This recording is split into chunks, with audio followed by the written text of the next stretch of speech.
Good morning बच्चों। और कैसे हैं आप? आशा करता हूं कि आप अच्छे से होंगे, घर पे मन लगा के पढ़ाई करते होंगे। आज हम पढ़ेंगे इतिहास के पहले पाठ यूरोप में राष्ट्रवाद का उदय का टॉपिक 1815 के बाद एक नया रूढ़िवाद। जैसा कि आपने कक्षाओं में पढ़ा होगा कि यूरोप की एक बहुत बड़ी शक्ति के रूप में नेपोलियन का उदय हुआ। नेपोलियन बोनापार्ट, जो कि यूरोप का एक महान राजनीतिक और महान शासक साबित हुआ। यूरोप में जब नेपोलियन की शक्तियां बढ़ रही थीं और बहुत अधिक उसकी शक्ति बढ़ गई, और यूरोप के जितने भी छोटे छोटे राष्ट्र थे या राज्य थे, तो उन्होंने जब ये देखा कि हम नेपोलियन को अकेले नहीं हरा सकते हैं, तो उन्होंने मिल के नेपोलियन को हराने का प्रयास किया। और उसी क्रम में 18 जून 1815 को वाटरलू की लड़ाई हुई। अब ये वाटरलू बेल्जियम की राजधानी ब्रुसेल्स से 15 किलोमीटर दूर एक मैदान था जहाँ पे ये लड़ाई लड़ी गई। बेल्जियम तत्कालीन समय में नीदरलैंड का एक भाग हुआ करता था। तो वहाँ पे जो यूरोप की और भी शक्तियाँ थीं, ब्रिटेन, रूस, प्रसा, ऑस्ट्रिया, हंगरी, इन सबों ने मिलके एक साथ नेपोलियन के विरुद्ध में लड़ाई छेड़ दी, जिसमें नेपोलियन की हार हुई और नेपोलियन ने अपने आप को आत्मसमर्पण कर दिया। इस तरीके से नेपोलियन युग का एक अंत होना शुरू हो गया। 1815 में जब वाटरलू की लड़ाई हुई तो वहाँ से नेपोलियन का अंत शुरू हो गया और यूरोप की राजनीति की अब एक नई दिशा तय होने लगी। अब 1815 के बाद एक नया रूढ़िवाद निकल के आया। तो ये रूढ़िवाद क्या होता है? रूढ़िवाद का जो अर्थ होता है, यानी पुरानी मान्यताओं, पुरानी परंपराओं, पुरानी रीति रिवाजों में जकड़े रहना। अब रूढ़िवादी लोग जो होते हैं, इनका जो विश्वास होता है वह राजतंत्र में होता है, यानी पुराना जो राजतंत्र, पुरानी प्रणाली होती है उसमें इनका भरोसा होता है। जो सामाजिक ऊंच नीच होती है उसमें इनका भरोसा होता है।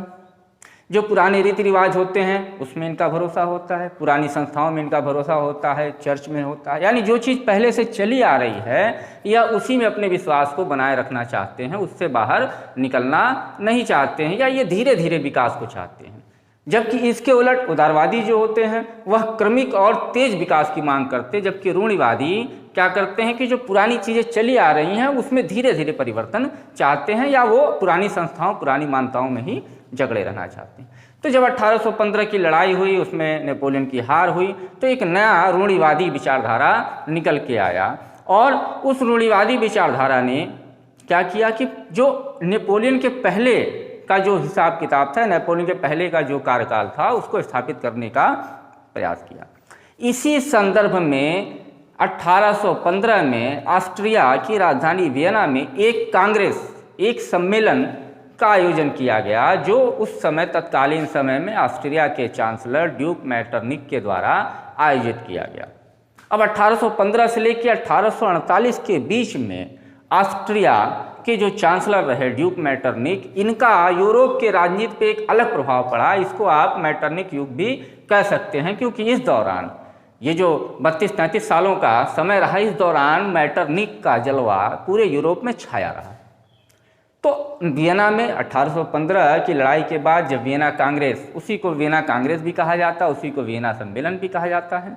तो वहाँ पे कांग्रेस का अर्थ ही होता है सम्मेलन। कांग्रेस इंग्लिश शब्द है, इसका अर्थ होता है सम्मेलन। यानी जब कुछ प्रतिनिधि मिलकर एक जगह इकट्ठा होते हैं, कोई सभा करते हैं, तो उसको कांग्रेस इंग्लिश में कहते हैं, हिंदी में सम्मेलन कहते हैं। तो वियना कांग्रेस आयोजित किया गया। अब इस वियना कांग्रेस का जो मुख्य उद्देश्य था वो ये था कि नेपोलियन द्वारा किए गए जो भी बदलाव नेपोलियन द्वारा किए गए हैं उसको समाप्त किया जाए, और जैसे पहले यूरोप था, नेपोलियन के पहले जैसे यूरोप था, यानी फ्रांस की क्रांति के पहले जैसे यूरोप था, उसको उसी रूप में लाया जाए। तो इन्होंने सबसे पहले काम क्या किया कि फ्रांस की गद्दी पर जहां नेपोलियन बोनापार्ट बैठा हुआ था, वहां पर उसने बुर्बो वंश, जो नेपोलियन बोनापार्ट फ्रांस की क्रांति के पहले का जो वंश चल रहा था, बुर्बो वंश का जो वंशज था लुई 18वां, उसको गद्दी पर बैठाया। अब उसको गद्दी पर बैठाने का एक कारण और भी था कि जो युद्ध के दौरान खर्चे हुए, जो भी नुकसान हुआ, उसकी भरपाई फ्रांस के बुर्बो वंश के शासक को जब बैठाया गया तो उससे वसूलने का प्रयास यूरोप की इन शक्तियों ने किया, चाहे वो ब्रिटेन हो, चाहे रूस हो, चाहे ऑस्ट्रिया हो, चाहे प्रसा हो। फिर इन्होंने क्या किया कि फ्रांस की सीमाओं को सीमित करने के लिए, कि फ्रांस जो नेपोलियन ने विस्तार किया था फ्रांस की सीमाओं का, उसको सीमित करने के लिए, ताकि वो भविष्य में और न बढ़ पावे, फ्रांस की सीमाओं को सीमित करने के लिए उसके चारों तरफ नए नए राज्यों का गठन कर दिया और उसका अधिकार जो राष्ट्र मिल के लड़े थे, जो देश मिल के लड़े थे नेपोलियन के विरुद्ध, उसमें बांट दिया। उसी क्रम में इन्होंने सबसे पहला काम क्या किया कि उत्तर में नीदरलैंड की स्थापना, नीदरलैंड को बढ़ावा दे दिया, जिसमें बेल्जियम को शामिल कर दिया। उत्तर में नीदरलैंड को और बढ़ाया, नीदरलैंड का सीमा विस्तार किया, जिसमें बेल्जियम को भी दे दिया, बेल्जियम का अधिकार नीदरलैंड को दे दिया। दक्षिण में पीटमांट में जेनेवा को जोड़ दिया। ऑस्ट्रिया को क्या मिला? ऑस्ट्रिया को उत्तरी इटली का नियंत्रण ऑस्ट्रिया को दे दिया गया। और प्रसा जो जर्मन संघ का एक सबसे शक्तिशाली राष्ट्र था, उसको क्या किया, उसकी पश्चिमी सीमाओं के पास जो इलाके थे वह देकर प्रसा का विस्तार कर दिया। लेकिन इस दौरान उसने किया क्या, पूर्व में रूस को पोलैंड का नियंत्रण दे दिया। अब इसका जो उद्देश्य था, वो उद्देश्य सिर्फ यही था कि भविष्य में फ्रांस फिर आगे न बढ़ पाए, उसकी सीमाओं का विस्तार न हो पाए और उसको हम कैप्चर करके रखें, घेर के रखें, कन्फाइंड कर दें, यानी वह अपना विकास फिर भविष्य में न कर पाए। अब इस वियना कांग्रेस में जो सबसे बड़ी चीज़ निकल के आई, वह ये निकल के आई कि हमें रूढ़िवादी परंपरा को बना के रखना है, राजतंत्र को बना के रखना है, सामाजिक ऊंच नीच को बना के रखना है, संपत्ति के अधिकार को बना के रखना है, यानी जो भी चीज़ें पहले फ्रांस की क्रांति के पहले चल रही थी उसी स्थिति में। लेकिन कुछ चीज़ें इन्होंने ऐसा भी किया जो नेपोलियन द्वारा किया गया था, उसको समाप्त भी नहीं किया। जैसे नेपोलियन ने 39 राज्यों का एक महासंघ बनाया था, उसको समाप्त नहीं किया।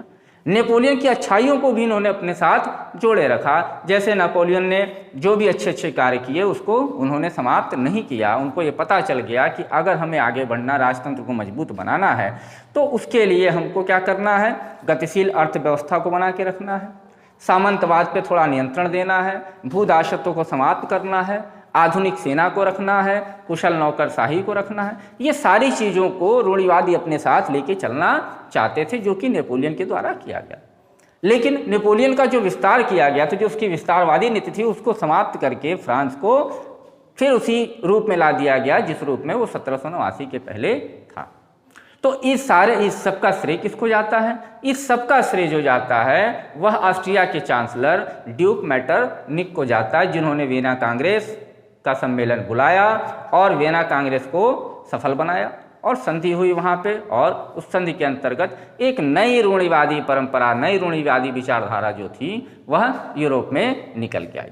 अब इस नई रूढ़िवादी विचारधारा निकल के तो आ गई, लेकिन क्या ये सबको संतुष्ट कर पाई? उस समय जो उदारवादी राष्ट्रवादी थे, ठीक है, वो अपने आप को शांत भी नहीं बैठे, उनके मन में कहीं ना कहीं ये विचार थी। लेकिन इस रूढ़िवादी विचारधाराओं ने जब जन्म लिया, तो इनकी सबसे बड़ी कमी ये थी कि इन्होंने अपने विरुद्ध उठने वाली आवाज़ को दबाने के लिए सेंसरशिप लागू कर दिया। यानी ये नहीं चाहते थे कि निरंकुश शासकों के विरुद्ध में कोई आवाज़ उठे, और इसके लिए इन्होंने एक सेंसरशिप लागू कर दिया। उस सेंसरशिप का काम था कि अखबारों, किताबों, नाटकों और गीतों में अगर फ्रांस की क्रांति का उल्लेख है तो उसको नहीं होना चाहिए, उस पर रोक लगा दिया इन्होंने कि कोई भी अखबार, कोई भी किताब, कोई भी नाटक या कोई भी गीत या किसी भी मंच पर फ्रांस की क्रांति का वर्णन नहीं किया जाएगा। यानी फ्रांस की क्रांति का जो नारा था, समानता, स्वतंत्रता और बंधुत्व, इसका उल्लेख कहीं नहीं होगा। इसके लिए उन्होंने सेंसरशिप लगा दिया कि कोई भी अखबार, कोई भी किताब, कोई भी नाटक, कोई भी गीत इस तरह की विचारधाराओं को या फ्रांस की क्रांति का उल्लेख नहीं करेगा। यानी टोटल एक तरीके से दमनकारी नीति अपनाया। अब इसी दमनकारी नीति को आधार मानते हुए जो उदारवादी राष्ट्रवादी थे वह शांत नहीं बैठे, वह भी धीरे धीरे क्रियाशील होते रहे।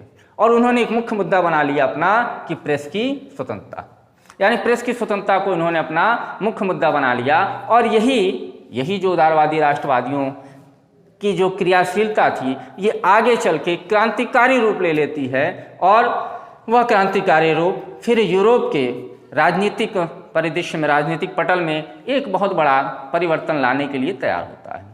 तो आज हमने पढ़ा कि 1815 के बाद एक नया रूढ़िवाद यूरोप में स्थापित हुआ, लेकिन आगे के टॉपिक में हम पढ़ेंगे क्रांतिकारी। इस रूढ़िवादी विचारधारा से जो समस्याएं उत्पन्न हुई वह मौका दिया, उससे मौका मिला उदारवादी राष्ट्रवादियों को, और उदारवादी राष्ट्रवादियों के मन में कहीं ना कहीं क्रांतिकारी विचारधाराओं ने जन्म लेना शुरू कर दिया और उन्हें पता चल गया कि अगर हमें इस निरंकुश शासकों से मुक्ति पानी है तो हमें क्रांति करनी होगी। तो बच्चों, अगले वीडियो में हम पढ़ेंगे नेक्स्ट टॉपिक क्रांतिकारी। ठीक, धन्यवाद।